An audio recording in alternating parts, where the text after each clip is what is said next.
Ako si Sara Duterte, tatakbo bilang Pangulo ng Pilipinas. Yes! Yes! Yes! Yes!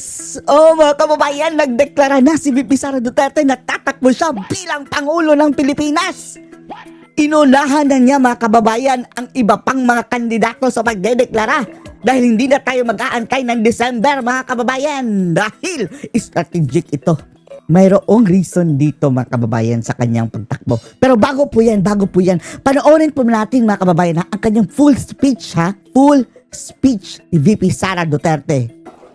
Ako si Sara Duterte, tatakbo bilang Pangulo ng Pilipinas. Yes, yes! Assalamualaikum warahmatullahi Kumanda kayo, umpisa na ito ng paghihiganti ni VP Inday. wabarakatuh.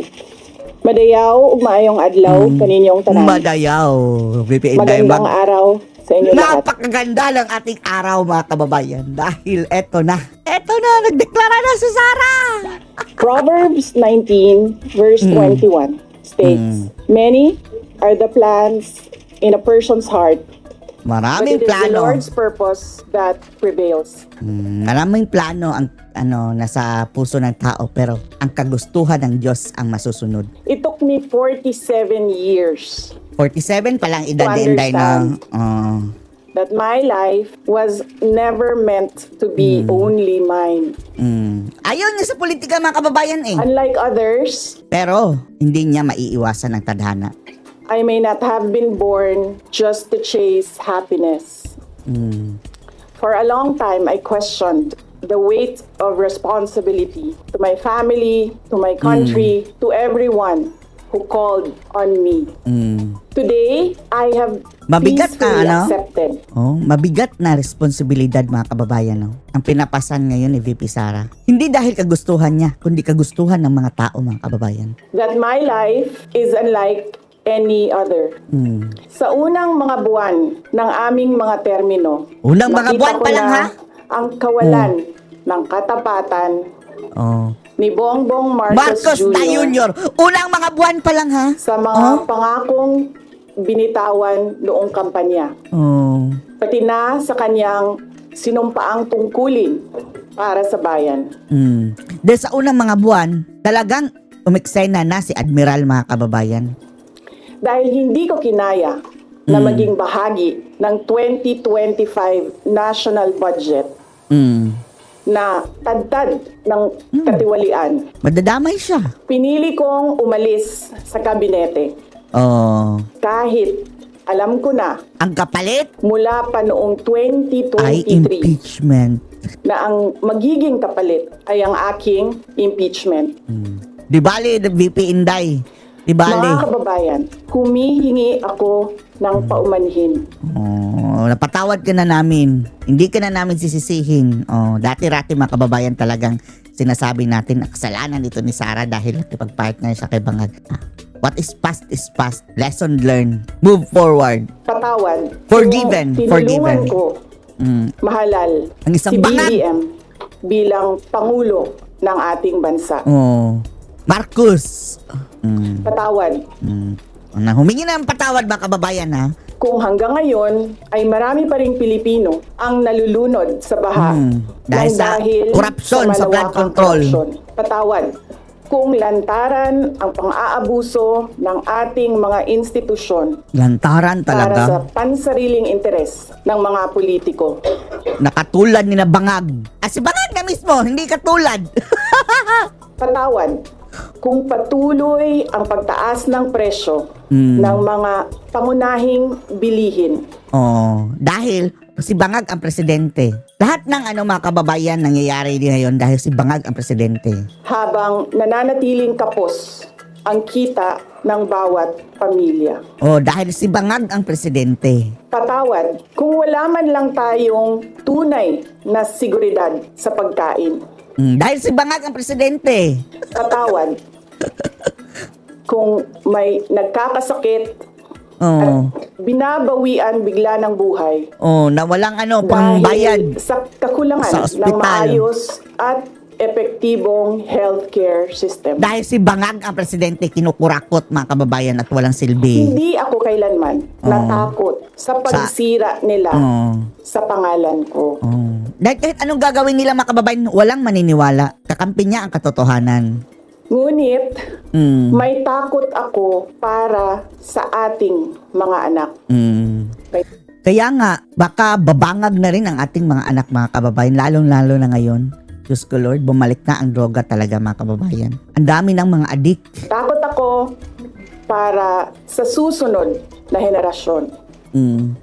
Ninanakawan pa, ginagawa May pang mga takot ako. bangag, mga bata. Para sa mga kababayan nating walang bahay sa ibang bansa. Oo nga, dahil kapag magkagulo, wala. Walang matatakbuhan. Hindi kagaya ng bangag mga kababayan na mayroon na daw ng retirement doon sa Spain. May villa na daw. Walang pangalawang pasaporte. Mga second passport, kagaya ng mga Maltese mga kababayan. Yung mga bangag. Mayroon na ng mga backup plan. Walang ibang matatakbuhan kundi ang Pilipinas.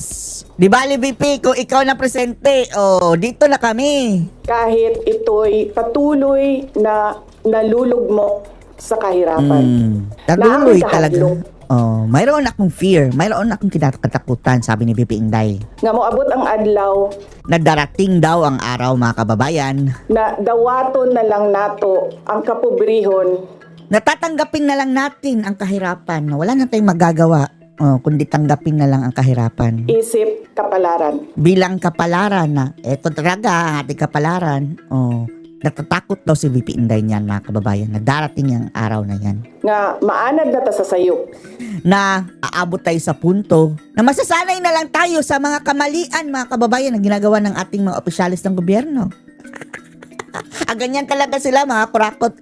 Parang ganyan. Nga mawad-an na lang ta og paglaom. Na mawalan na lang tayo ng pag-asa, na sasabihin natin siguro mga kababayan na, wala na tayo magagawa din yan Pangag so ano magagawa natin? Helpless tayo. Takot daw si VP Sara na aabot dyan sa punto. Parang umabot na nga sa puntong ganyan ngayon mga kababayan, no? Na helpless tayo sa pinaggagawa ng mga bangag na ito.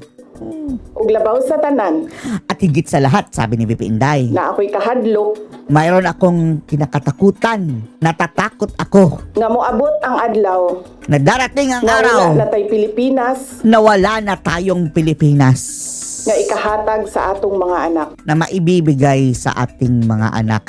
Puro na bangag! Oo nga mga kababayan, di ba ang sabi ni Tata Digong dati, na kung hayaan natin ang droga, mapupunta sa mga aso ang ating bansa. This country will go to the dogs. And the dogs, mga kababayan, ngayon, naghaharing-uri na sa Palasyo Malacanang. I cannot kneel I cannot. before each and every Filipino to beg for forgiveness.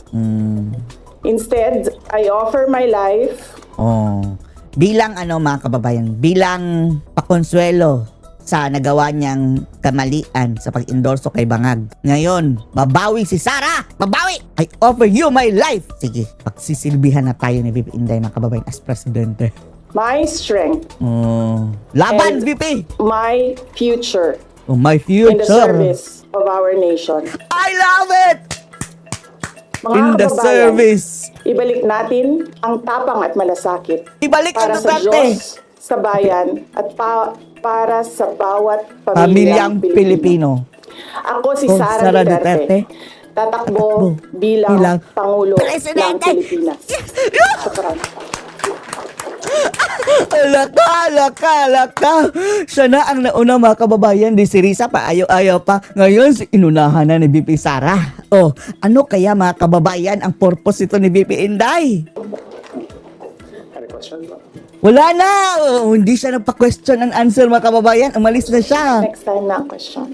Next Thank time. you. Good morning. Bitinin mo.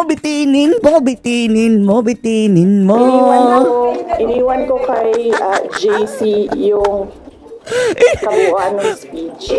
Hindi na pa-unlock na kababayan na question. Ganyan talaga. Bitinin mo ang media. Parang ang mga media, parang mga marites na nabitin, mga kababayan. I think, mga kababayan, strategic ito Dahil isa itong mensahe mga kababayan, di ba, lalo't gumugulong na ang impeachment dyan sa Kongreso. Yung mga tao dyan mga kababayan, ay baka hindi yan tatakbo din okay lang, pa-impeach natin. Eto, maliwanag mga kababayan, maliwanag na mensahe ito ni VP Inday doon sa mga buwayang magpapa-impeach sa kanya. Sige, know your place. Magkaalaman na ngayon na tatakbo akong presidente at malaki ang chance mga kababayan na mananalo talaga siya. Kung isa kayo sa mga gigipit sa akin ngayon, lintik lang ang walang ganti. Ang sabi ni VP Sara mga kababayan, kung kalaban na kita habang buhay. Although sinasabi kong magpatawad tayo sa ating kapwa-tao o sa ating isa't isa. Ako, hindi ako mapagpatawad. Kung mayroon kang ginawang kabalastugan sa akin, magmananagot ka. Oh, yan mga kababayan, ang mensahe. Ayan, ang mga media, ayan. Mas mabuti na to mga kababayan. Dahil kapag nagdeklara na siya.